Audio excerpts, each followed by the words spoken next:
안녕하세요. 저는 서울 관악구에 살고 있는 30대 후반의 미혼 여성입니다. 얼마 전, 30년 전에 잃어버린 여동생을 기적적으로 찾게 되었어요. 그날의 일을 떠올리면 아직도 가슴이 두근거립니다. 오랫동안 찾을 수 없을 거라 생각했기에 더욱 기뻤어요. 사실, 여동생을 찾게 된 이유가 정말 놀라운 일이었어요. 30년 전, 제가 8살 때 잃어버린 여동생을 찾은 건 예비 신랑과 결혼을 약속하며 예비 시댁에 인사를 갔을 때였어요. 그곳에서 우리 소중한 여동생이 식모처럼 취급받으며 노예처럼 부려지고 있었던 거예요. 그 생각을 하면 아직도 눈물이 납니다. 저는 젊은 시절 생활용품을 만드는 회사의 연구팀에서 연구원으로 일했어요. 여러 아이디어로 히트 제품을 만들며 능력을 인정받았죠. 연차가 쌓이자 제 이름을 걸고 직접 상품을 팔고 싶은 욕심이 생겼어요.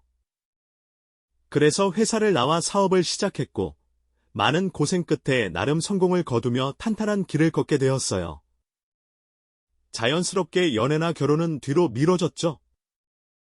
사업을 시작한 초창기부터 친하게 지내던 거래처 사장님께서 사람을 소개해 주셨고, 첫 만남부터 마음이 끌렸어요.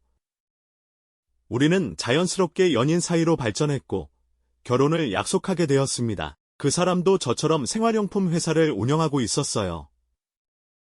서로 사업 이야기를 나누며 힘든 부분을 공유할 수 있어 좋았어요. 결혼을 약속한 후, 예비 시댁에 인사를 드리러 갔어요. 저는 부모님이 돌아가시고 혼자였는데, 예비 신랑은 홀어머니와 결혼한 동생 부부와 함께 살고 있었어요. 예비 시댁에 가기 전부터 기대가 컸어요. 예비 신랑이 늘 저를 배려하고 챙겨주었기 때문에 시댁 식구들도 분명 좋은 사람들이라고 생각했어요.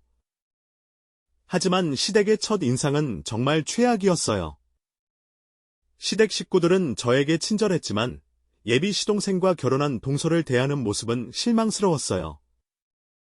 동서는 시댁 식구들의 수발을 들며 혼자 집안일을 도맡아 하고 있었어요. 남의 집 식모살이를 하는 것처럼 보였어요. 시댁을 나온 후 동서를 함부로 대하는 시댁 식구들의 모습이 마음에 걸려 예비 신랑에게 몇 마디 했어요. 동서가 고아라는 말을 듣고는 더욱 마음이 아팠어요. 30년 전 잃어버린 여동생이 떠올랐기 때문이죠. 부모님도 돌아가실 때까지 여동생을 걱정하며 그리워하셨고, 저 역시 단 한 번도 여동생을 잊은 적이 없었어요. 사랑스럽고 예쁜 여동생이었거든요. 그래서 동서에게 더욱 마음이 끌렸어요. 예비 시댁 식구들이 동서를 함부로 대하는 모습은 정말 아닌 것 같았어요. 그래서 예비 신랑에게 말했어요. 동서가 고아라서 마음이 쓰였다고요. 예비 신랑의 태도는 실망스러웠어요. 동서를 무시하고 함부로 대하는 모습을 보니 그 사람과의 결혼을 진지하게 고민하게 되었어요. 얼마 후 예비 시어머니의 초대로 다시 시댁에 갔어요. 여전히 동서는 혼자 주방에서 일하며 저를 맞이하기 위해 분주하게 움직이고 있었어요. 시댁 식구들은 동서를 도와주기는커녕 좀 부리듯하며 쉬고 있었어요. 그래서 저라도 동서를 도와주기 위해 팔을 걷어붙였어요. 예비 신랑과 시댁 식구들이 말렸지만 제가 하고 싶어서 하는 거라며 말리지 말라고 했어요. 그날은 평소처럼 예비 동서를 도와 음식을 준비하던 중 문득 동서의 목에 눈에 익은 목걸이가 걸려있는 것을 발견했어요. 그 목걸이를 보는 순간 숨이 멎는 듯한 충격을 받았죠. 그건 어릴 적 잃어버렸던 여동생의 것과 똑같았거든요. 30년 전 외할머니께서 동생에게 선물해 주셨던 특별한 금목걸이였죠. 저는 떨리는 목소리로 동서에게 조심스럽게 물어봤어요.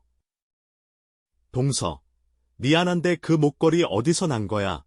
동서는 편안하게 대답했죠. 아, 이 목걸이요? 형님이 마음에 드신 거예요. 동서가 말하는 순간 저는 머릿속이 복잡해졌어요. 혹시 어릴 적 기억나는 건 없어? 가족을 찾을 수 있는 그런 것들 말이야. 동서는 잠시 생각하더니 말했어요. 저도 가족을 찾고 싶어서 생각해봤는데 특별한 기억은 없어요. 그냥 어릴 때 붕어빵을 좋아해서 언니가 겨울마다 사줬던 기억은 나요. 얼굴은 기억이 안 나지만 언니 이름은 민수였던 것 같아요. 그 말을 듣고 저는 눈물을 참을 수 없었어요. 제 여동생도 그 기억을 아직 간직하고 있었다니. 그러나 모든 것이 확실해질 때까지 저는 조용히 지켜보기로 했어요. 만약 동서가 제 동생이 아닐 경우 더 큰 상처를 줄 수 있으니까요. 그리고 예비 시댁에서의 일상은 점점 더 힘들어졌어요. 특히 예비 시어머니의 동서 괴롭힘은 심해졌고 저는 그 상황을 지켜보는 것이 힘들었어요. 어느 날 간장을 사러 나갔다가 돌아온 순간 저는 충격적인 장면을 목격했어요. 예비 시댁 식구들이 동서를 몰아세우며 무차별적으로 괴롭히고 있었죠. 동서는 그저 울면서 죄송하다고 말할 뿐이었어요. 그들이 동서를 향해 쏟아낸 말들은 너무도 잔인했어요. 넌 대체 뭐하는 애야? 능력도 없으면서 우리 집에 붙어 살고 있는 거 알아? 제발 정신 좀 차려. 동서는 아무 말도 하지 못한 채 그 모든 비난을 묵묵히 받아들였어요. 저는 더 이상 참을 수 없었어요. 동서가 제 여동생일지도 모른다는 생각에 그녀를 지켜야겠다는 강한 의지가 들었죠. 앞으로 어떤 일이 있든 동서를 보호하기로 결심했어요. 예비 시어머니가 동서에게 무리하게 마트 알바를 하라고 강요하며 월급을 전부 가져가라는 지시를 내린 날, 저는 참을 수 없는 분노를 느꼈습니다. 동서가 무릎을 다쳐 병원에서도 무리하지 말라고 했는데 그들은 그런 동서를 전혀 배려하지 않았습니다.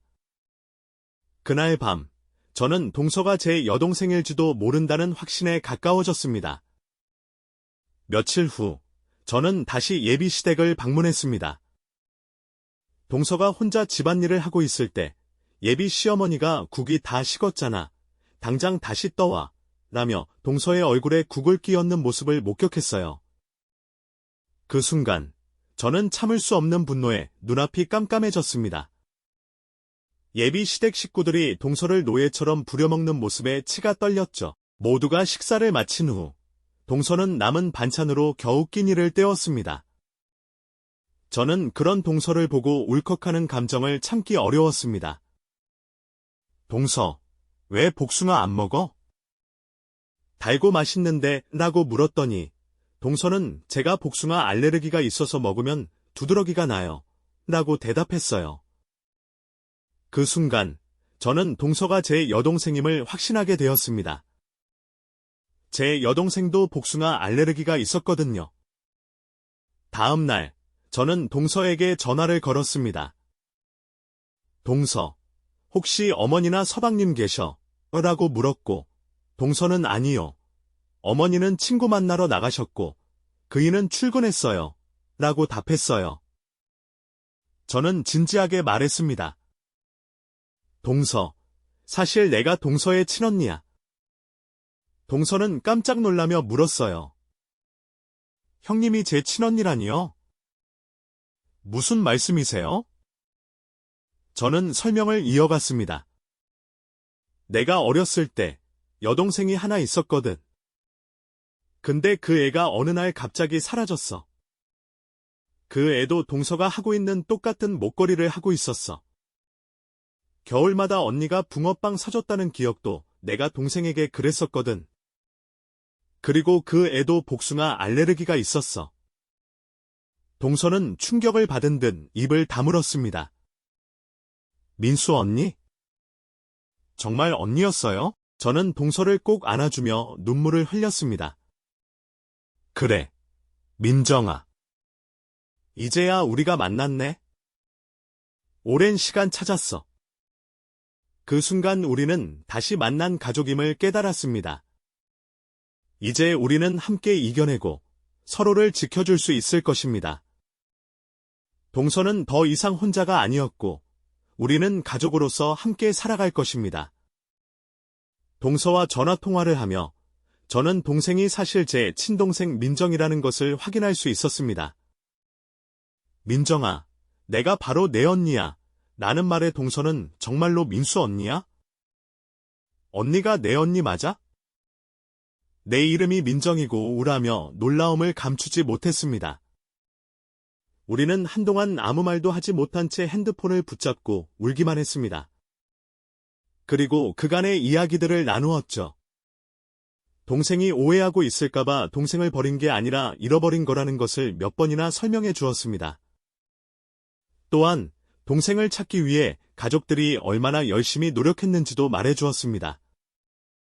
제가 어쩔 수 없이 돌아가신 부모님 이야기를 꺼내자 동생은 많이 아쉬워했지만 생각보다 덤덤하게 받아들였습니다. 동생은 자기가 누구인지, 부모님이 누구인지 알게 되어 감사하다고 했고, 우리는 서로 떨어져 사는 동안 어떻게 살아왔는지, 그간 풀지 못했던 이야기를 나누었습니다.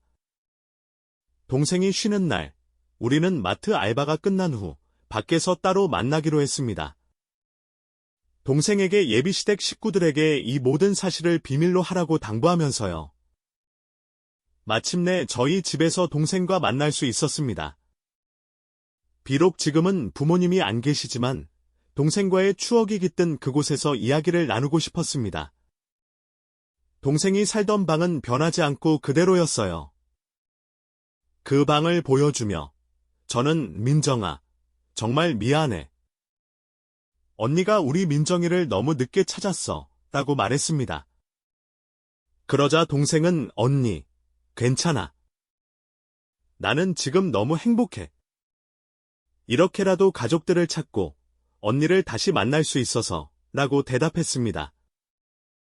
그날 저녁, 우리는 오랜만에 따뜻한 밥을 함께 먹으며 여러 이야기를 나누었습니다. 그러나 아쉬운 작별의 시간이 다가왔고 저는 동생에게 중요한 말을 꺼냈습니다.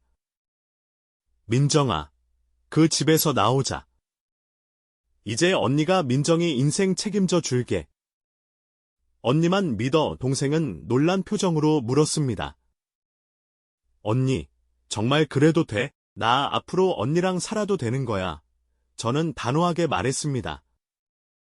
당연하지. 민정이네 진짜 집은 바로 여기야. 앞으로 언니가 하자는 대로 해. 언니가 전부 알아서 할 테니까. 동생은 예비시댁 식구들이 자신을 괴롭히고 있다는 사실을 밝혔습니다. 결혼 전까지는 그들이 다정하게 대했으나 동생이 병으로 일을 그만두자마자 태도가 돌변했다고 했습니다. 저는 그럼 차라리 이혼하지 그랬어 라고 물었습니다. 동생은 눈물을 삼키며 정말로 오갈 곳이 없어서 참고 살았어. 내가 모았던 돈들은 전부 시댁에 쓴 거나 마찬가지고. 정말 행복하고 싶었는데 그게 너무 어려웠어 라고 말했습니다. 저는 그 마음이 이해되었습니다. 어린 시절 가족과 떨어져 홀로 살아온 동생이 가족이라는 이름의 무게에 얼마나 절박했을지 알 수 있었기 때문입니다. 저는 동생에게 증거를 수집하는 동안 예비시댁 식구들에게 들키지 않도록 조심하라고 당부했습니다. 동생이 마트에서 번 월급을 착취한 시모의 은행 계좌와 예비시댁에서 당한 모욕을 모두 기록하게 했습니다. 그러던 어느 날, 동생에게 갑작스러운 전화가 걸려왔습니다. 언니, 나 좀 살려줘. 다급한 동생의 목소리와 함께 뒤에서 고래고래 소리 지르는 예비시모의 목소리와 물건이 깨지는 소리가 들려왔습니다. 저는 곧바로 예비시댁으로 달려갔습니다. 집에 도착해보니 동생의 몰골은 말이 아니었습니다. 예비시모에게 맞았는지 동생의 머리가 헝클어져 있었습니다. 여러분, 제가 드디어 터뜨렸습니다. 그동안 숨겨왔던 비밀과 함께 동생을 위해 모든 걸 드러내기로 했어요. 얼마 전 예비 시어머니가 제 동생에게 손찌검을 하셨어요. 예비 신랑과 시동생 놈은 그저 지켜보고만 있었죠. 그때 제가 늦은 밤에 그 집에 갔는데 예비 시어머니가 말하셨어요. 동생이 요즘 말을 안 들어서 혼내주고 있었다. 넌 신경 쓰지 말아라. 예비 신랑도 맞아. 엄마 말이 맞아. 넌 여기에 신경 쓰지 마. 라고 하더라고요. 저는 참을 수가 없었어요. 그동안 참아왔던 걸 꺼냈죠. 당신들이 내 동생한테 이게 무슨 짓이야? 그러자 예비 시어머니가 놀라시며 물었어요. 동생이라니? 내가 무슨 말을 하는 거니? 그래서 제가 대답했죠. 당신이 때린 사람이 내가 30년 전에 잃어버린 내 친동생이야. 이제 너희 같은 사람들과는 끝이야. 예비 시어머니와 그 집안 사람들은 깜짝 놀라셨어요. 예비 신랑은 정말 미안해. 몰랐어. 한 번만 기회를 줘오라고 했지만 저는 단호했어요. 그만두세요. 오늘부로 제 동생이 당신 집사람 아니니까. 그래서 저는 동생과 함께 그 집을 떠났어요. 동생의 안전이 제일 중요하니까요. 며칠 후, 저는 회사로 그들을 불렀습니다. 마지막으로 이야기를 끝내기 위해서였죠. 예비 시어머니는 내가 잘못했어. 다시 돌아와줘라고 하셨고, 예비 신랑도 정말 미안해. 다시 시작해보자라고 했어요. 하지만 저는 그 말을 듣고 이렇게 말했어요. 다시 시작할 거야. 하지만 너희랑은 아니야. 내 동생과 나, 둘이서 다시 시작할 거야. 결국 저는 예비 신랑과의 결혼을 없었던 일로 만들었어요. 그리고 예비 시동생 놈과 제 동생을 이혼시켰죠. 저는 그들이 제 동생에게 준 상처에 대해 위자료를 전부 받아냈습니다. 그리고 마지막으로 예비 시어머니에게 한마디 했어요. 우리 동생 불임이라고 물어봤었지? 우리 동생 문제 없대. 문제는 내 아들이야. 더 늦기 전에 병원 가봐. 그 후로 그 집안은 완전히 무너졌어요. 예비 신랑의 회사는 망하고 그들은 빚쟁이들에게 시달리며 살고 있어요. 예비 시동생은 다시 찾아왔지만 제 동생은 그를 뺨 한 대 때리고 문을 닫아버렸어요. 지금은 동생과 함께 부모님 산소에 찾아가 그동안의 이야기를 전해드렸습니다. 동생은 부모님 산소 앞에서 서럽게 울었어요. 그 모습을 보니 이제야 마음이 놓였습니다. 그리고 얼마 전에 동생과 함께 유전자 검사를 했어요. 혹시나 해서 확인했는데 역시 친동생이 맞더라고요. 동생은 이제 늦깎이로 공부를 시작했어요. 사회복지사가 되어서 자신처럼 부모 없이 자란 아이들을 돕고 싶다고 해요. 저는 그런 동생을 응원해주고 있어요. 저는 동생과 함께 열심히 살아가고 있어요. 여러분의 많은 응원 부탁드립니다. 감사합니다.